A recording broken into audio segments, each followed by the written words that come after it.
Pedir una diana doble es ya una clave para indicar a los meseros del bar que hay una mujer acosada sexualmente. Aquí más detalles.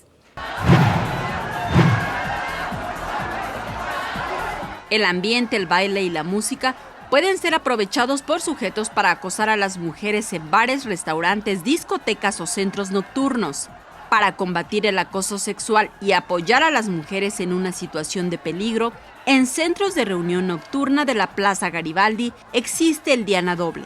Se trata del nombre de una bebida que en realidad es un código de auxilio que conoce el personal de esos lugares, el cual está capacitado para asistir a las mujeres que lo soliciten. Es un programa en el cual pides ayuda a un mesero, un encargado de aquí de un bar, de algún restaurante de la Ciudad de México.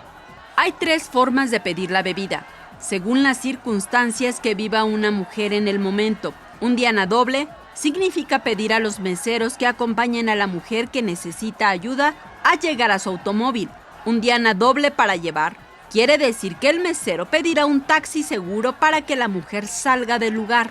Pero si te piden una diana azul es porque ya la situación ya está más grave y hay que llamarle a la policía, a la seguridad pública para resguardar a esta persona. En 2017, en la Ciudad de México se denunciaron 208 casos de acoso.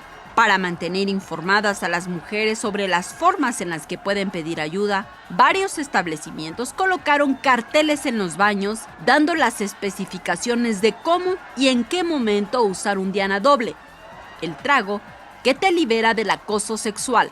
En las imágenes, Joel Arias, Saray Mariscal, 21 Noticias.